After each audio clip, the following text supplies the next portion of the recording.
Amén y gracias. Amén y gracias a Dios, hermana Marta León. Muchas gracias por hacerse cargo de la oración inicial. Y bueno, pues muy buena tarde para todos. Bienvenidos. ¿Cómo están? ¿Cómo se encuentran? Hágame saber si usted me está escuchando bien, por favor. Y si me está escuchando bien, pues vamos a iniciar de una vez la exposición del día de hoy. Ok, muy bien. Ubíquese por favor en Apocalipsis capítulo 9. Apocalipsis capítulo 9 y vamos a entrar al estudio de la trompeta número 5, la quinta trompeta. Ok, la quinta trompeta. Muy bien. Dicen estos versículos así. Vamos a arrancar con la lectura, por favor. El quinto ángel tocó la trompeta y vio una estrella que cayó del cielo a la tierra y se le dio la llave del abismo. Se le dio la llave del pozo del abismo. Y abrió el pozo del abismo y subió humo del pozo como humo de un gran horno, y se oscureció el sol y el aire por el humo del pozo. Y del humo, y del humo, y del humo, salieron langostas sobre la tierra, y se les dio poder, como tienen poder los escorpiones de la tierra. Se les mandó que no dañasen a la hierba de la tierra, ni a cosa verde alguna, ni a ningún árbol, sino solamente a los hombres que no tuviesen el sello de Dios en sus frentes. Les fue dado no que los matasen, sino que los atormentasen 5 meses. Y su tormento era como tormento de escorpión cuando hiera al hombre. En aquellos días los hombres buscarán la muerte, pero no la hallarán, y ansiarán morir, pero la muerte huirá de ellos. El aspecto de las langostas era semejante a caballos preparados para la guerra. En las cabezas tenían como coronas de oro, sus caras eran como caras humanas, tenían cabello como cabello de mujer, sus dientes eran como de leones, tenían corazas como corazas de hierro, el ruido de sus alas era como el estruendo de muchos carros de caballos corriendo a la batalla, tenían colas como de escorpiones y también aguijones, y en sus colas tenían poder para dañar a los hombres durante 5 meses. Y tienen por rey sobre ellos al ángel del abismo, cuyo nombre en hebreo es Abadón y en griego Apolión. El primer ay pasó. He aquí, vienen aún 2 ayes después de esto. Bueno, son 12 versículos y aquí uno puede comenzar esta exposición por cualquier lado. Y por donde usted comience va a encontrar una riqueza impresionante. O sea, hay demasiado que decir. Comencemos por el versículo 1. El quinto ángel tocó la trompeta y vio una estrella que cayó del cielo a la tierra y se le dio la llave del pozo del abismo. Okay, se toca la trompeta. Toca la trompeta número 1, pasa algo. La trompeta número 2, pasa algo. La trompeta número 3, pasa algo. La trompeta número 4, pasa algo. Aquí se toca la quinta trompeta y pues evidentemente pasa algo. Lo que pasa es que una estrella cae del cielo a la tierra, pero a esa estrella se le da la llave del pozo del abismo. Una estrella, ya hemos hablado de estrellas, ¿no es cierto? Por ejemplo, en el versículo 12 del capítulo 8, es decir, cuando se menciona el toque de la cuarta trompeta, se mencionan las estrellas, dice la tercera parte de las estrellas. Pero también en el versículo 10, es decir, cuando se toca la tercera trompeta, dice: el tercer ángel tocó la trompeta y cayó del cielo una gran estrella. O sea, se han mencionado estrellas al toque de la tercera trompeta, al toque de la cuarta trompeta. Antes de eso, allá en Apocalipsis 6, versículo 13, donde dice: las estrellas del cielo cayeron sobre la tierra, como la higuera deja caer sus higos cuando es sacudida por un fuerte viento. Estrellas, estrellas y más estrellas. Aquí el tema es que esta estrella que cae del cielo a la tierra tiene una llave. Dice que se le da la llave del pozo del abismo. Dice que con esa llave abre el pozo del abismo.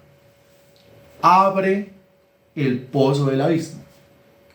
Aquí la interpretación de estrella no puede ser la misma que se hizo en el sello número 6, o en la trompeta número 3, o en la trompeta número 4. No puede ser la misma. ¿Por qué? Por la siguiente razón.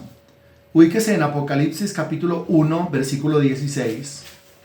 1:16.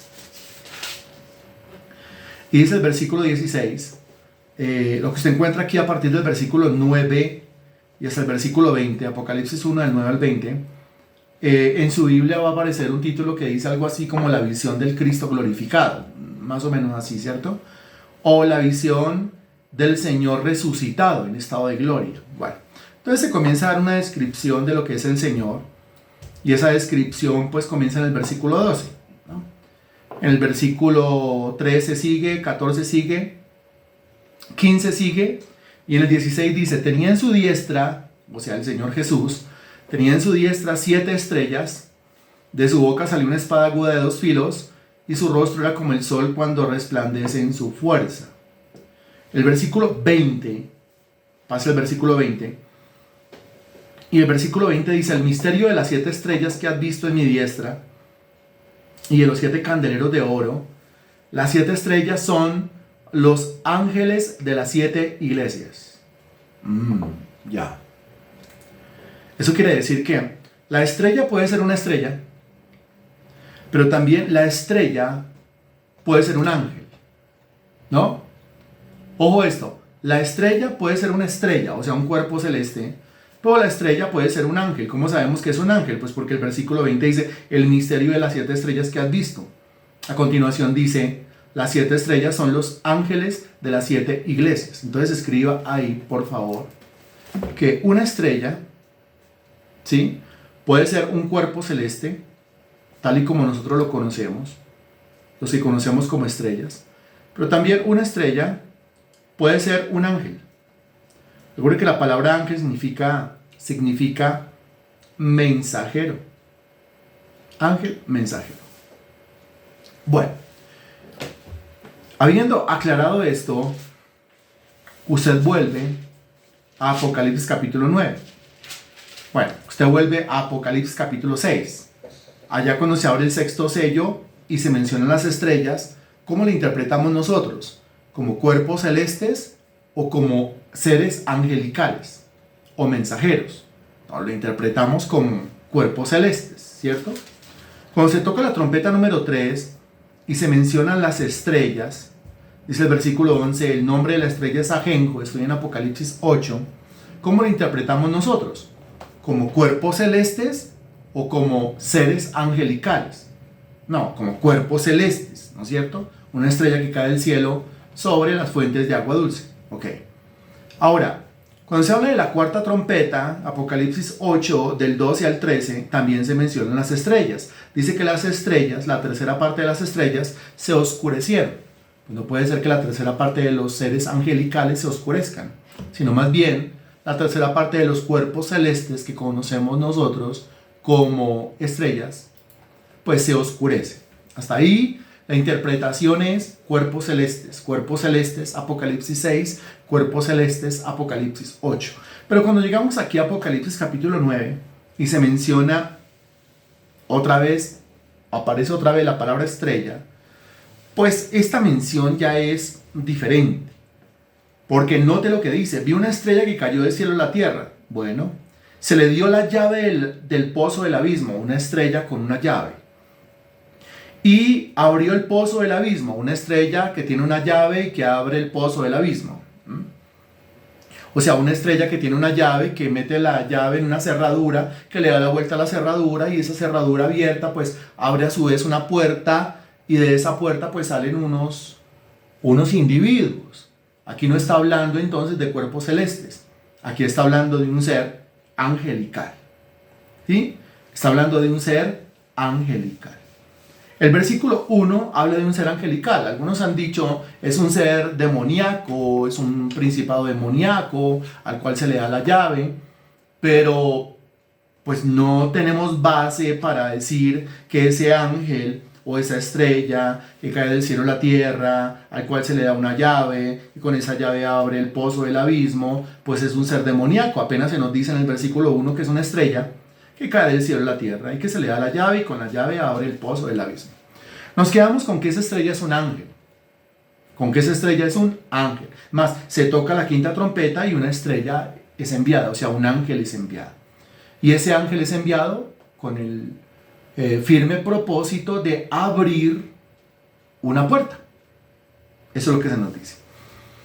Dice que la llave que se le dio es la llave del pozo del abismo, que con esa llave abre el pozo del abismo. Ahora pregunta, ¿cuál es el pozo del abismo? Pues revisémoslo, por favor, porque ese pozo del abismo se menciona varias veces.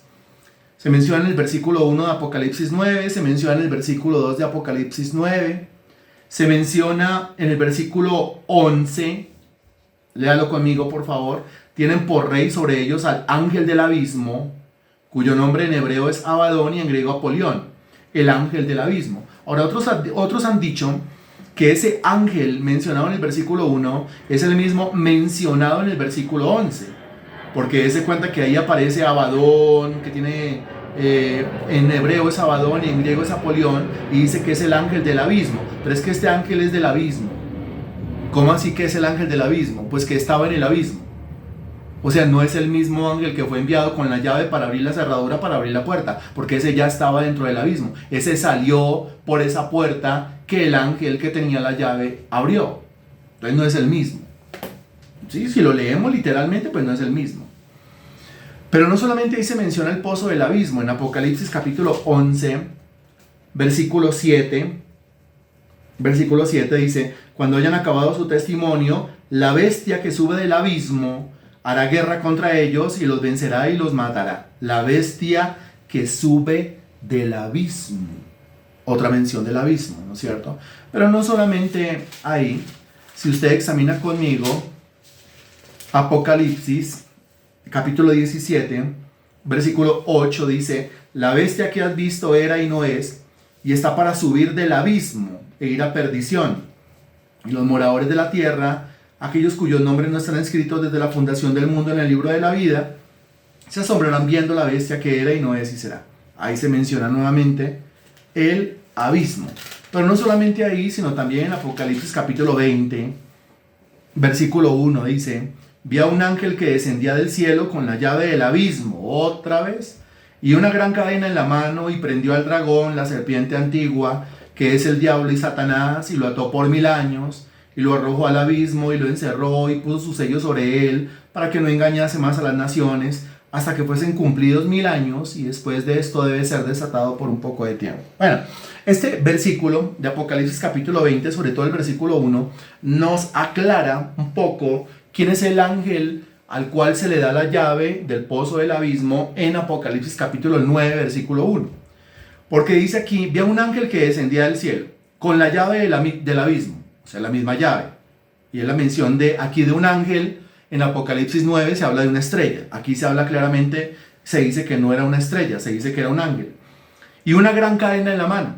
¿Y qué hizo? Prendió al dragón, la serpiente antigua, que es el diablo y Satanás, y lo ató por 1000 años, y lo arrojó al abismo y lo encerró. Es obvio que si la estrella de Apocalipsis 9:1 fuese un principado demoníaco, y ese principado demoníaco es el mismo de Apocalipsis 21, pues ese principado demoníaco no va a ir con una cadena, ¿sí?, a arrestar y después encarcelar al mismo Satanás, porque un principado demoníaco pues no haría nada en contra del mismo reino de las tinieblas, ¿no? Entonces no puede ser un principado demoníaco, tiene que ser un ángel de Dios, tiene que ser un ser angelical, pero que está al servicio de Dios. Ok, ahí está la mención también del pozo del abismo. Pero aclarando esto, o intentando aclarar esto, segunda de Pedro, capítulo 2, versículo 4. Segunda de Pedro, capítulo 2, versículo 4. ¿Me avisa cuando ya, por favor?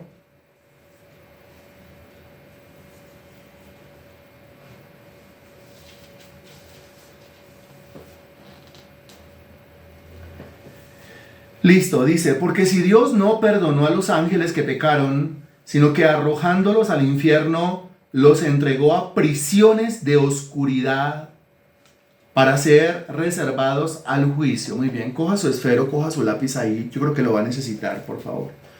¿Por qué? Porque mire, en Apocalipsis 9:1, en Apocalipsis 9:2 En Apocalipsis 9, 11, 11, 7, 17, 8, 20, 1, 2 y 3 se mencionó al abismo. ¿Qué es un abismo? Pues un abismo es un hueco, ¿cierto? Eso es un abismo. Un abismo es un hueco. Eso es un abismo. Ok. Ahora, este texto de 2 de Pedro, capítulo 2, versículo 4, nos cuenta que Dios no perdonó a los ángeles que pecaron, sino que arrojándolos al infierno, note al infierno, escriba ahí por favor infierno, y mire que después no menciona el infierno, sino que dice los arroja al infierno, pero después no menciona el infierno como tal, sino que dice que los entregó a prisiones de oscuridad. Escriba eso, porque todo tiene que ver con lo mismo. Prisiones de oscuridad. Dice que en esas prisiones de oscuridad ellos están reservados para el juicio. Para el juicio. Espero haya escrito esto, ¿sí? Son 1, 2, 3, 4 cosas las que tenía que escribir. En primer lugar, todas las menciones del abismo que hay en Apocalipsis. En segundo lugar, la palabra infierno que aparece en 2 de Pedro 2:4. En tercer lugar, cómo se habla de prisiones de oscuridad. En cuarto lugar, se dice que los que están en esas prisiones de oscuridad están reservados para el juicio. Ahora, en quinto lugar, se nos dice que los que están reservados para el juicio en esas prisiones de oscuridad que quedan en el infierno o cerca al infierno o alrededor o al lado del infierno, pues fueron ángeles que pecaron. ¿Estamos claros con esto? Se lo repetí como 3 veces.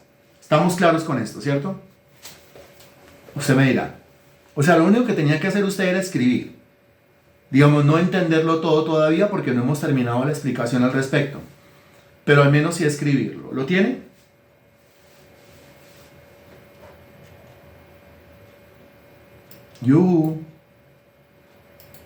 ¿Lo tiene? Ok, listo. Ahora pase a Judas. La carta de Judas. Judas 6.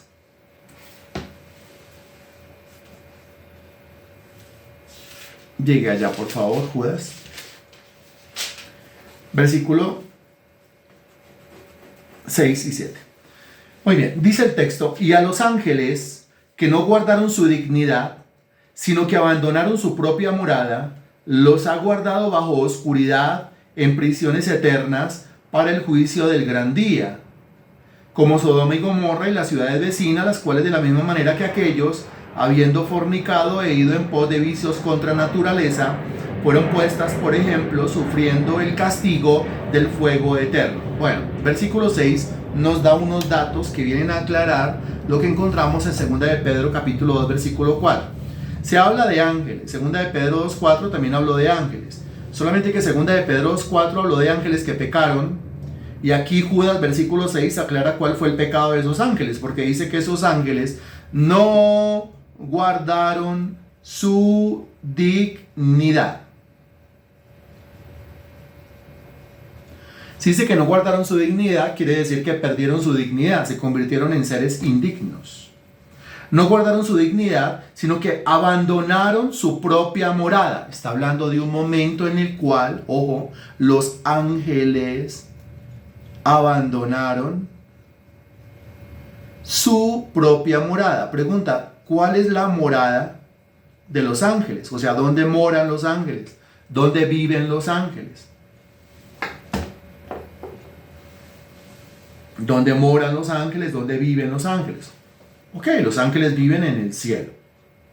Allá viven los ángeles, ¿cierto? Allá viven los ángeles. Y dice que hubo un momento en la historia en donde un grupito de ángeles abandonó su propia morada. Y al abandonar su propia morada, cometieron hechos indignos. ¿Cuál fue ese momento histórico en el cual un grupo de ángeles abandonó su propia morada y cometió hechos indignos? ¿Cuál fue ese momento? Yo le pregunto, usted me responde, por favor. Gracias. 30 segundos.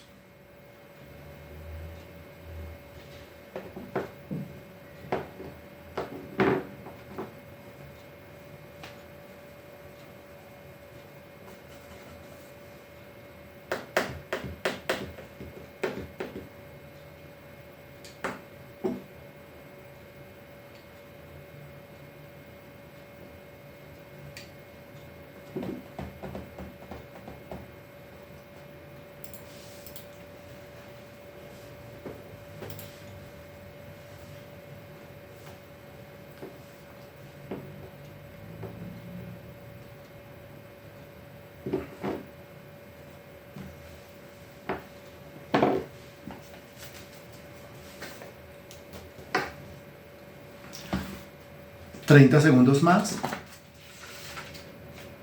Gracias.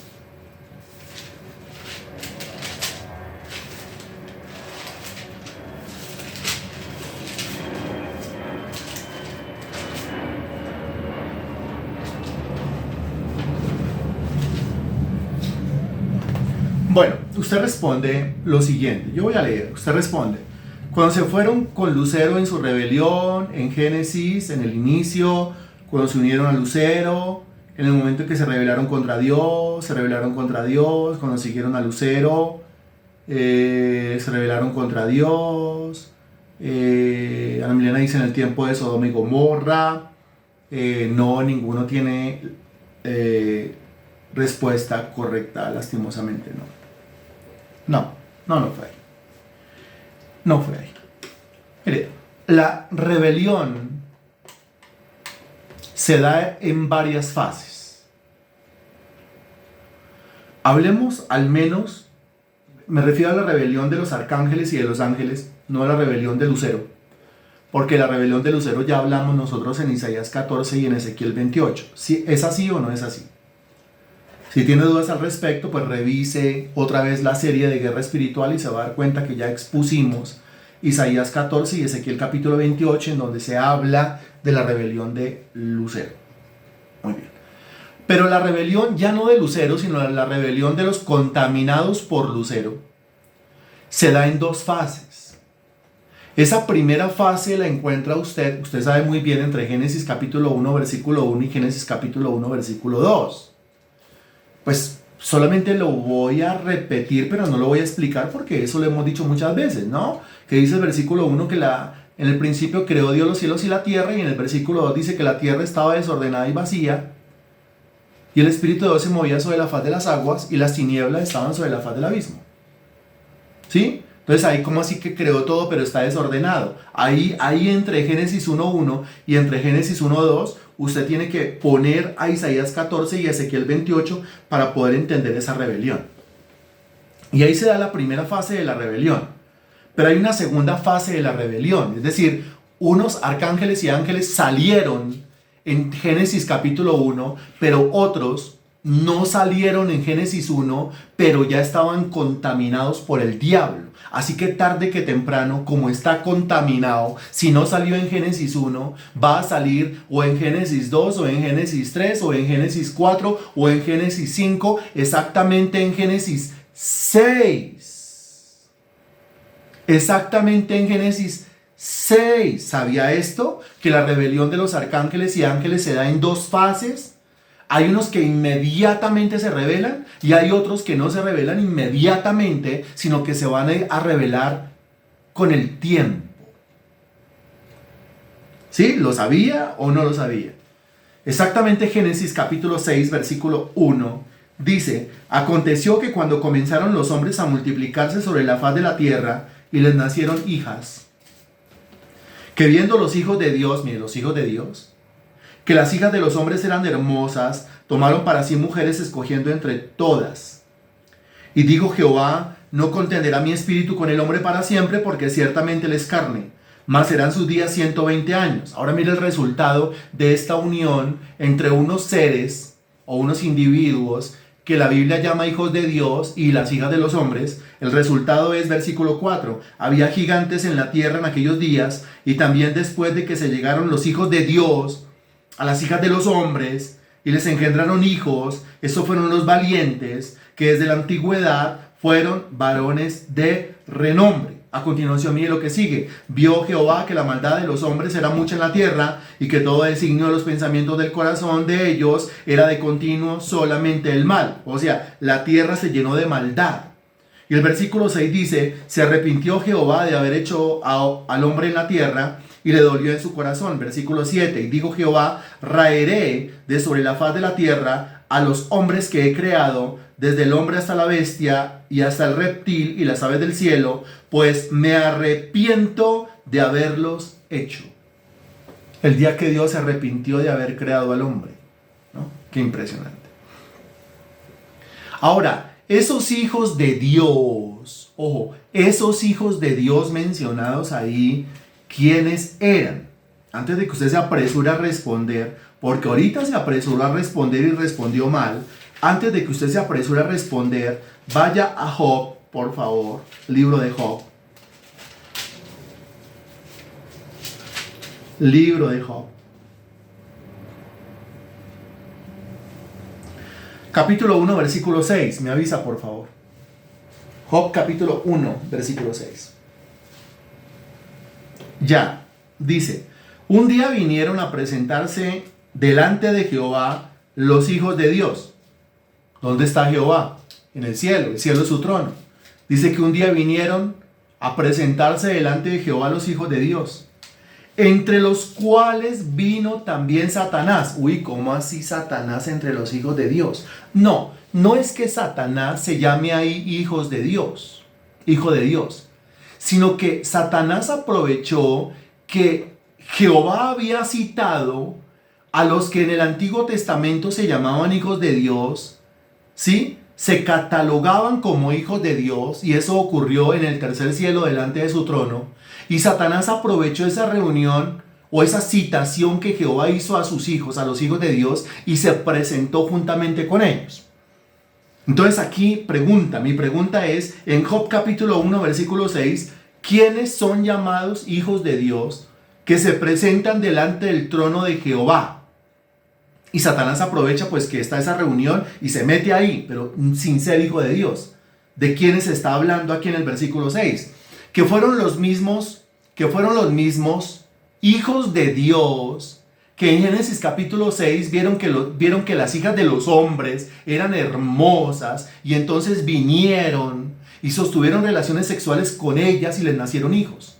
¿De quiénes se está hablando ahí?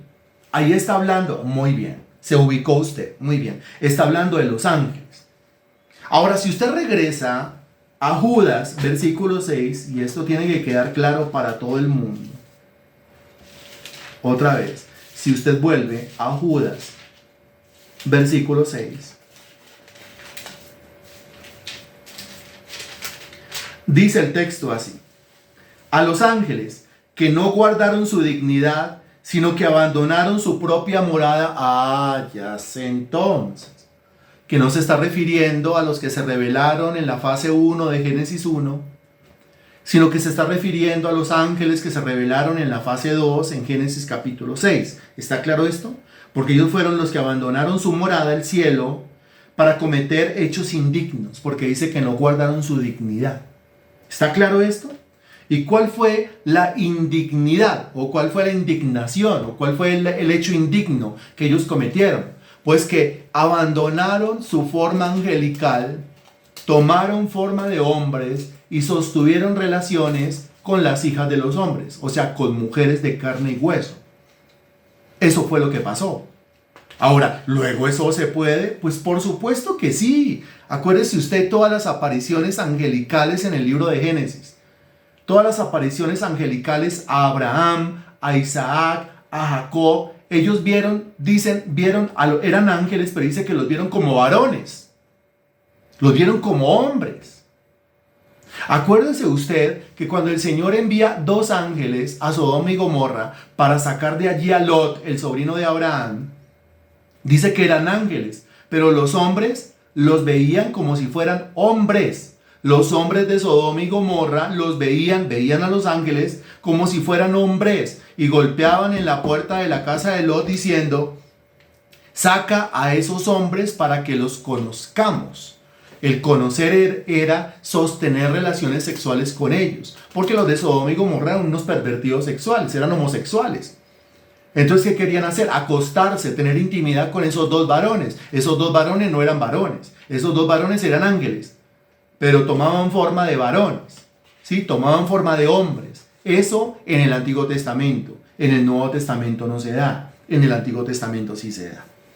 Entonces, para los que preguntan acerca de eso, pues ahí está la respuesta. Y entonces dice: a los ángeles que no guardaron su dignidad, sino que abandonaron su propia morada. Note lo que hizo con ellos. Aquí se está refiriendo no a los que se rebelaron en la primera fase. Ahora yo le hago la pregunta y es capciosa, usted no se me vaya a equivocar. Los que se rebelaron en la primera fase, ¿en qué capítulo de la Biblia los encontramos? Esa primera rebelión o esa primera fase, ¿dónde la ubicamos? ¿Dónde la ubicamos? La ubicamos ¿en qué capítulo? Solamente regáleme el capítulo. ¿En qué capítulo ubicamos la primera fase de la rebelión angelical? En el capítulo 1, muy bien. Ahora, la segunda fase de la rebelión angelical, ¿dónde la ubicamos? ¿En qué capítulo? Solamente regálame el capítulo. ¿La ubicamos en dónde? La ubicamos en el capítulo 6 de Génesis. Muy bien.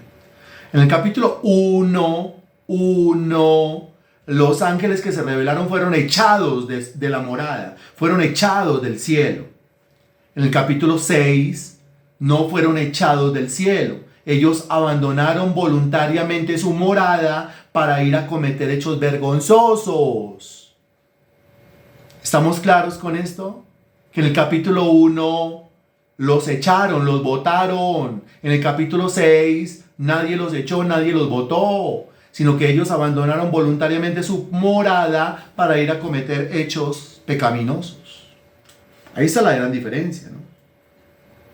Entonces aquí dice: a los ángeles que no guardaron su dignidad, sino que abandonaron su propia morada, los ha guardado bajo oscuridad. Los ha guardado bajo oscuridad, en prisiones eternas, para el juicio del gran día. Entonces, cuando hablamos del pozo del abismo, un pozo, un abismo es un hueco. Dice que ese hueco tiene una tapa o una puerta. Dice que esa puerta tiene una cerradura, porque si hay una llave hay una cerradura. Dice que esa cerradura tiene una llave. Dice que la llave se encuentra en el cielo y dice que dentro de ese hueco hay ¿qué? Dentro de ese pozo hay ¿qué? Dentro de ese abismo hay ¿qué? Dentro de ese abismo hay o están. Responda, por favor.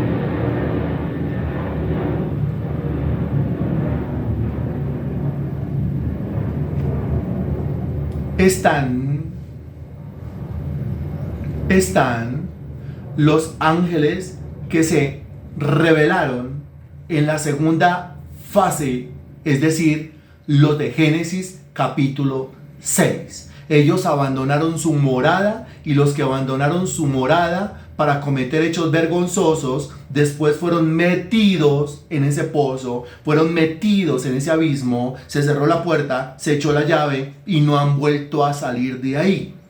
Eso quiere decir que realmente ese pozo es, según lo que enseña este texto, una prisión, ¿no? Ahí está, no lo estamos inventando. Ahí habla de prisiones eternas, ¿no es cierto? prisiones eternas. Ok, eso es una prisión. Y es una prisión, mire, es la prisión de máxima seguridad del reino de los cielos. Escriba eso ahí, por favor. Ese pozo o ese abismo es la prisión de máxima seguridad del reino de los cielos. Esa es. Están encerrados unos seres peligrosísimos, que son un peligro para la sociedad, que no pueden estar afuera, porque si llegan a estar afuera de esa prisión, ¿qué harían? Ya que son expertos en deshonrar al hombre. Miren lo que hicieron con las hijas de los hombres. Son expertos en deshonrar al hombre. Son expertos en denigrar al hombre. Son expertos en convertir al hombre, al ser humano, en algo deplorable.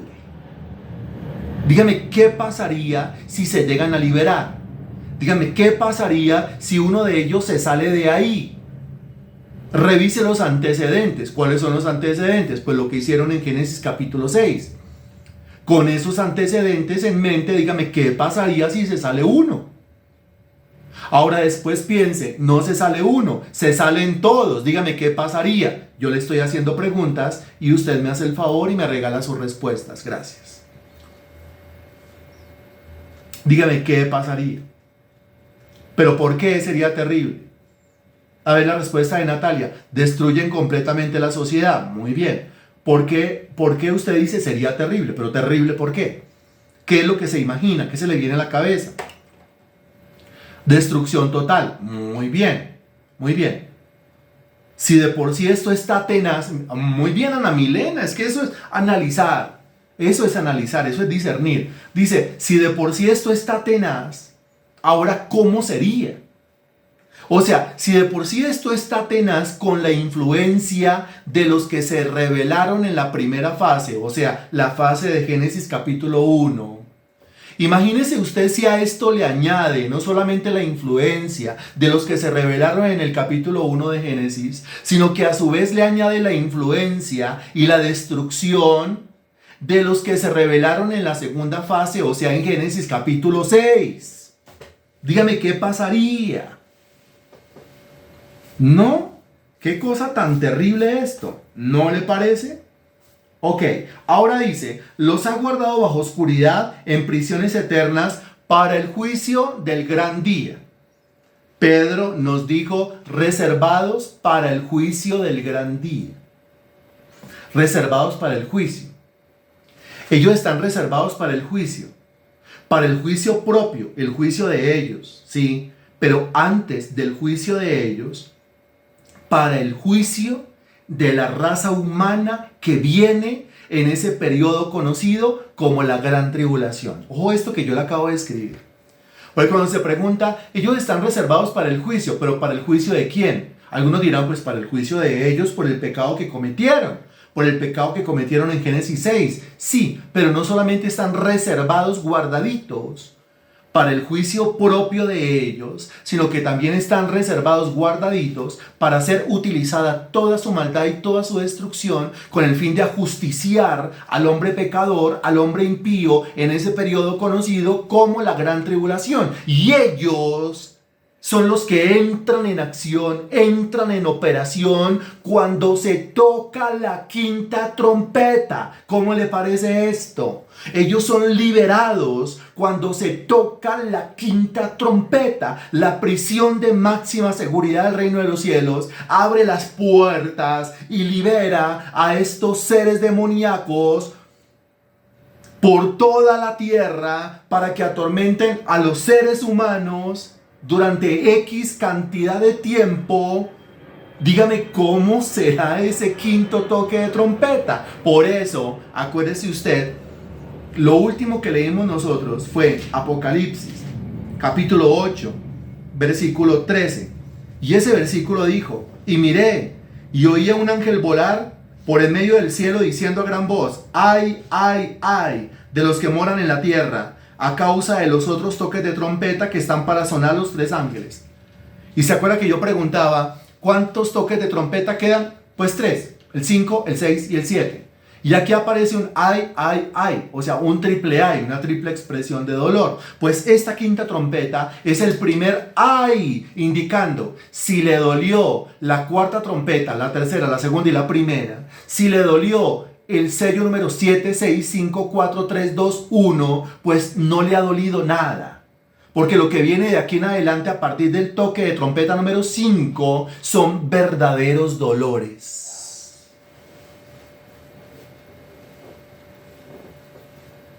Imagínate tú. Ahora, esto es el Evangelio, esto es lo que usted y yo tenemos que aprender y esto es lo que usted y yo tenemos que enseñar. ¿No? Esto no se enseña. ¿O sí se enseña? ¿Usted escucha muy a menudo predicaciones acerca de esto? ¿Usted escucha muy a menudo por ahí un desglose de esto? ¿Por ahí una interpretación o un discernimiento de esto? ¿Usted lo escucha por ahí muy a menudo? ¿Qué dice usted? Y esto es el Evangelio. El Señor Jesucristo habló de todo esto. El Señor Jesucristo habló más del infierno que del cielo. El Señor Jesucristo habló más de condenación que de salvación, advirtiendo al hombre. Bueno, muy bien. Pues entonces, volviendo al versículo 2 de Apocalipsis capítulo 9, 2:9, dice este texto: y abrió el pozo del abismo, o sea, se abre la prisión de máxima seguridad del reino de los cielos. ¿Se da cuenta usted entonces que el que tiene la llave, o sea, la estrella o el ángel mencionado en el versículo 1, pues no puede ser un demonio? Porque si esa llave la tuviera un demonio en este momento, si esa llave estuviese en poder de Satanás en este momento, dígame qué habría hecho hace rato Satanás. Si Satanás tuviese en poder suyo, en su propia mano, la llave del pozo del abismo, analícelo y responda, por favor. Pues ya los habría soltado, es más, nunca hubiesen estado encerrados. Claro, ya los hubiera liberado. Sí, claro, para completar la depravación, para completar la destrucción. Entonces, esa llave, mire, esa llave, piense en esto y deme una reacción. Esa llave no está en poder de Satanás. Esa llave está en la mano misericordiosa y bondadosa de nuestro Dios. Deme una reacción. Esa llave no está en la mano de Satanás. Esa llave está en la mano misericordiosa y bondadosa de Dios. ¿Cómo le parece esto?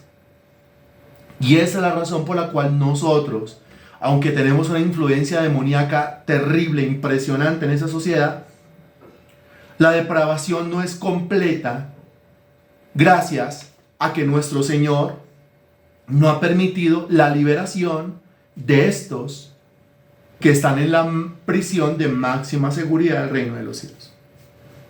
Ahora, si están en la prisión de máxima seguridad, quiere decir que los que están ahí son realmente peligrosos.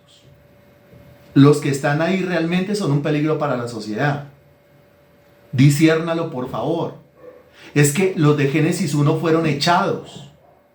Los de Génesis capítulo 6 espontáneamente, voluntariamente pecaron. ¿Cuál de los dos grupos es más peligroso? Analícelo, por favor. ¿Cuál de los dos grupos es más peligroso? ¿Los que fueron expulsados, echados a patadas del cielo? ¿O los que dejaron el cielo por voluntad propia y se fueron a pecar a otra parte del universo? Dígame usted. Pues el segundo, son más atrevidos.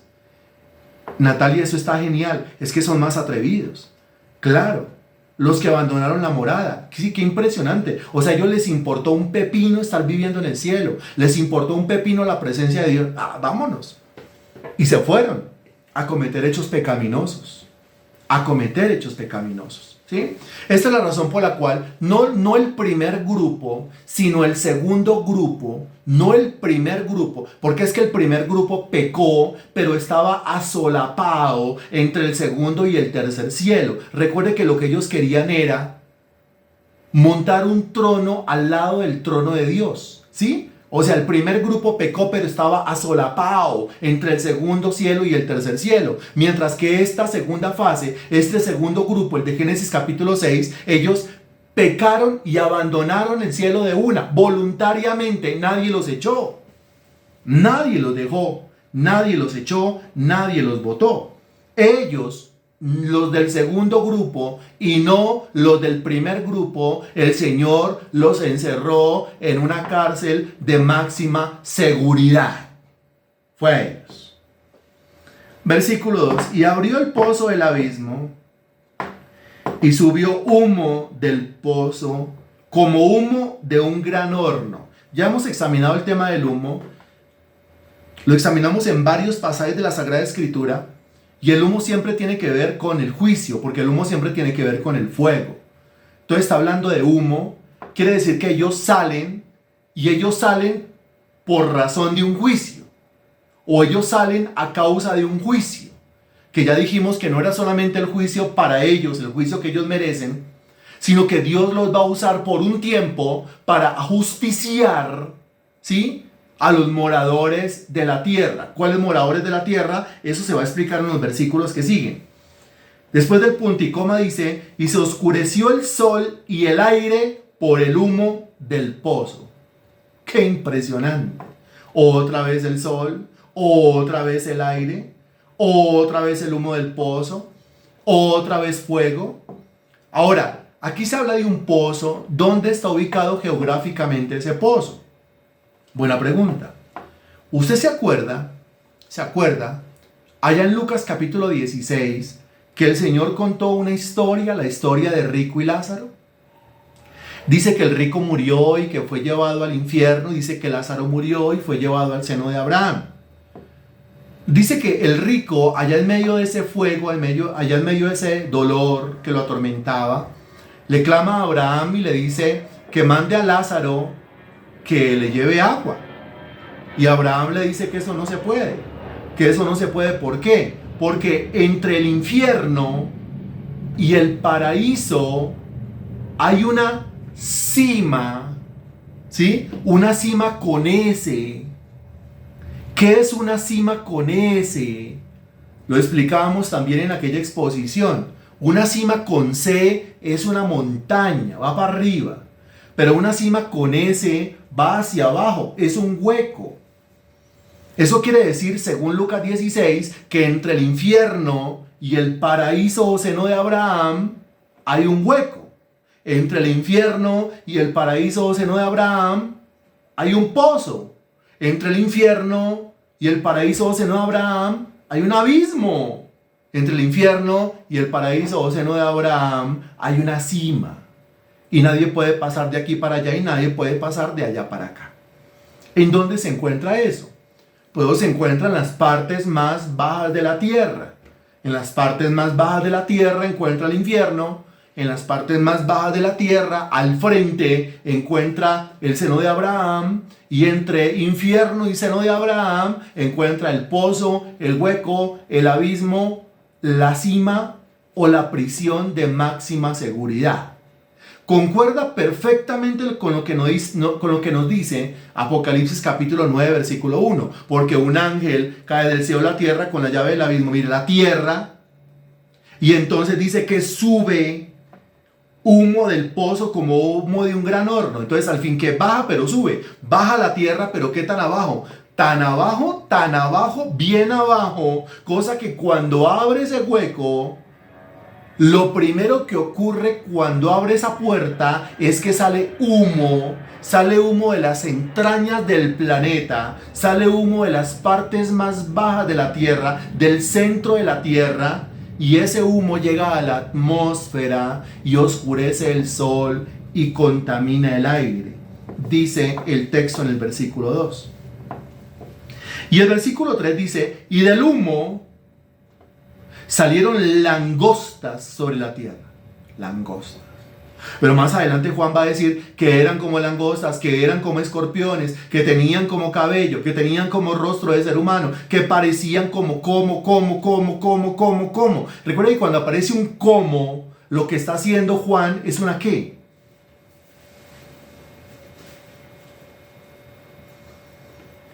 Cuando aparece un como, lo que está haciendo Juan es una comparación. No está diciendo que literalmente salieron langostas, sino que salen como langostas. Eso lo va a especificar más adelante. Del humo salieron langostas sobre la tierra. Langostas. La Biblia habla de langostas, pero por supuesto que habla de langostas.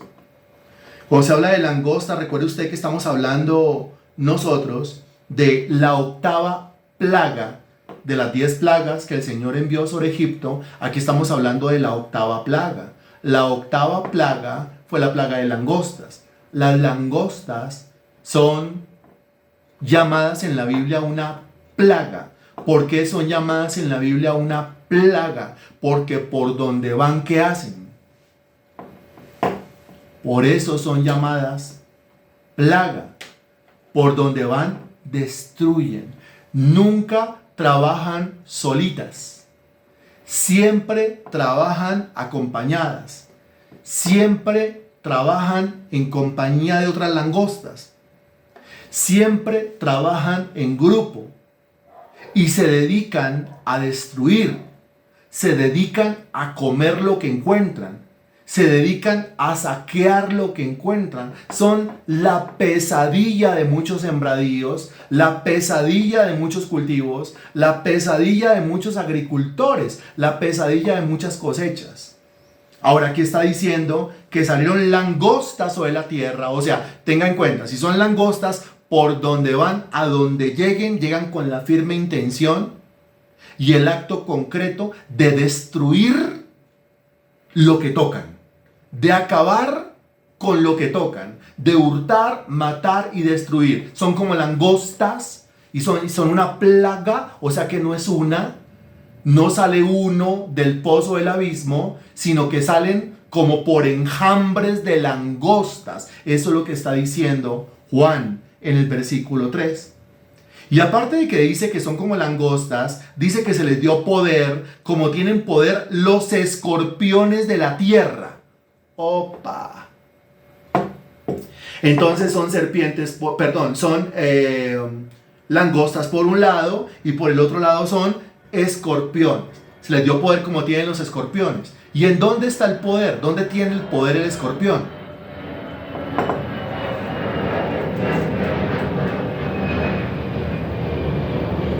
El escorpión tiene el poder en su cola, en su aguijón. Muy bien, siga, continúe. Porque ¿qué tiene en su cola? Un aguijón. ¿Y qué tiene en el aguijón? Veneno, muy bien. ¿Y qué pasa cuando un aguijón, conoce un caso cercano, qué pasa cuando ese aguijón envenenado se clava en la piel de un ser humano?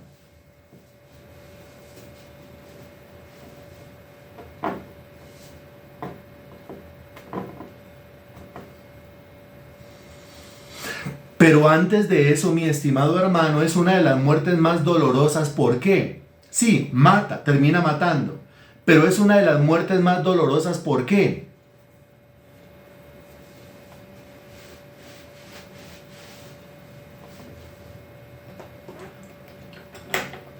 Es una completa agonía. ¿Por qué? Porque va por el torrente sanguíneo, pero ¿qué produce? ¿Cuáles son los síntomas de la picazón o de la picadura de un escorpión? Exacto, dolor, hinchazón, ardor, convulsión, delirio. ¿No? Mire, ardor, hinchazón, calor, fiebre, convulsión, delirio, desespero, mortificación, gritos de auxilio, sufrimiento. Qué cosa tan impresionante la picazón de un escorpión, ¿no es cierto? Uno de los animales que uno debería mejor tener a raya, tener a ras. Ok, muy bien. Ahora, ¿no le parece a usted impresionante el que el Señor diga en Lucas capítulo 10, versículo 19, he aquí os doy potestad de hollar sobre serpientes y escorpiones y sobre toda fuerza del enemigo y nada os dañará? Qué impresionante, porque en Lucas 10, 19 el Señor compara el efecto de los demonios de la influencia de los demonios en la vida del hombre con el efecto o de la mordida de una serpiente o de la picadura de un escorpión. ¿Eso qué quiere decir? Lucas 10:19, que cuando una serpiente, o sea un demonio, influencia a una persona y lo influencia profundamente, esa persona se siente como envenenada por una serpiente. O cuando un demonio influencia profundamente a una persona, esa persona se siente como si un escorpión lo hubiese picado. O sea, un desespero, no se halla, ¿sí? Es sin paz, es preocupado, es afanado, extremadamente angustiado. Realmente es así. Y si eso se lleva al cuerpo, pues usted se va a encontrar con que el diablo enferma, el diablo atormenta, el diablo hace que la gente convulsione, como por ejemplo el muchacho este que le trajeron a Jesús en Marcos capítulo 9, que dice que el demonio lo botaba en el agua y el demonio lo botaba en el fuego, o sea, el demonio lo quería matar. Y cuando veía que iban pasando cerca del agua, pues el demonio lo hacía convulsionar y lo botaba al agua a ver si lo podía ahogar. O cuando pasaba cerca de una hoguera, pues el demonio lo ponía a convulsionar y lo botaba allá entre las cenizas, allá entre los palos encendidos, entre la candela, a ver si lo mataba quemándolo. Así es el diablo. ¿Qué siente el diablo por la raza humana? ¿Qué siente el diablo por usted? Y a estos seres que salen del pozo del abismo, note que se les da poder como tienen poder los escorpiones de la tierra. O sea, se les da poder para matar, sí y no, por lo que se va a decir adelante. Se les da poder para enfermar, para producir úlceras, para producir ardor, para producir comezón, para producir convulsiones, para producir sufrimiento, para producir fiebre, para producir desespero, para producir las ganas de yo me quiero morir. Versículo 4. Y se les mandó que no dañasen a la hierba de la tierra, ni a cosa verde alguna, ni a ningún árbol. ¿Sí se da cuenta que no son langostas? Porque si fueran langostas literales, las langostas salen a dañar precisamente eso que el versículo 4 dice que no dañan. Si fueran langostas literales, entonces las langostas literales dañarían la hierba, dañarían las cosas verdes, dañarían los árboles, ¿no es cierto? Ok, pero aquí dice que esas langostas que salen del pozo del abismo no dañan la hierba, no dañan ninguna cosa verde y no dañan a los árboles. Entonces, ¿qué es lo que dañan? Sino solamente a los hombres que no tuviesen el sello de Dios en sus frentes. Ay, ay, ay. Solamente a los hombres que no tengan el sello de Dios o la marca de Dios en sus frentes. De ese sello de Dios nosotros ya hablamos, ¿cierto? De ese sello de Dios nosotros ya hablamos. ¿En qué capítulo del libro de Apocalipsis se habló de un ángel que estaba sellando en la frente a los llamados por Dios, a los escogidos por Dios, y que los contaba? 1, 2, y le dio una cuenta. Y ellos fueron y predicaron el evangelio por todo el mundo. ¿En qué capítulo de Apocalipsis usted encuentra eso? ¿Y cómo se llama el primer grupo de sellados? El primer grupo de sellados se llaman los 144,000. ¿Y en qué capítulo se encuentra eso? Pues en lo que es el paréntesis entre el sexto sello y el séptimo sello. ¿Cuál es el? Ah, excelente, muy bien. Está súper ubicadísimo usted, yo lo felicito, muy bien. El sello de Dios. ¿Y por qué el sello de Dios en la frente? Porque está hablando de la renovación del entendimiento. ¿Y cuál es el sello de Dios? Pues Efesios dice claramente que el Espíritu Santo es el sello y es las arras y es la garantía. Es decir, el sello de Dios es la morada del Espíritu Santo que viene inmediatamente a renovar el entendimiento. O sea que la presencia del Espíritu Santo en el interior de una persona se nota a partir de ese momento en su forma de pensar, porque comienza a pensar conforme a lo que enseña la palabra de Dios. Aquí no le estoy enseñando nada, solamente le estoy repasando lo que ya aprendimos. Ahora, estos seres que salen del abismo no pueden tocar a los que tienen el sello de Dios en sus frentes. No los pueden tocar. Y les fue dado note lo que dice, no que los matasen, note eso, peor todavía, no que los matasen, sino que los atormentasen 5 meses. O sea que, ¿cuánto tiempo van a estar sintiendo, sufriendo los síntomas como del envenenamiento producido por la picazón de un escorpión en su cuerpo? ¿Durante cuánto tiempo? De día y de noche, 24/7. ¿Cuánto tiempo? Ahí dice claramente, ahí dice 5 meses. Eso no lo soporta un ser humano, no lo soporta un ser humano unos minutos. Y aquí dice que lo van a tener que soportar 5 meses.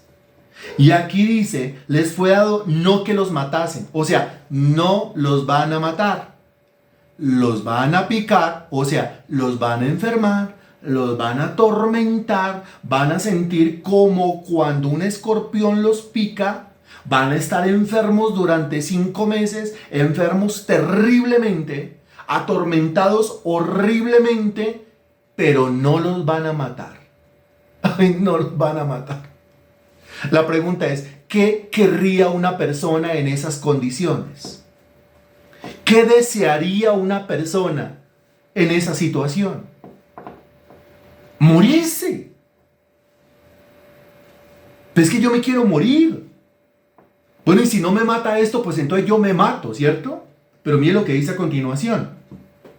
Les fue dado no que los matasen, sino que los atormentasen 5 meses. Y su tormento era como tormento de escorpión cuando hiere al hombre. Dese cuenta que no me lo estoy inventando yo. Ahí está tal cual lo estamos exponiendo. Versículo 6. Ahora, ¿qué estábamos diciendo? No, yo me quiero morir. O si no me mata esta enfermedad, yo me mato porque no me la voy a aguantar. Y mire lo que dice. Y en aquellos días los hombres buscarán la muerte, pero no la hallarán.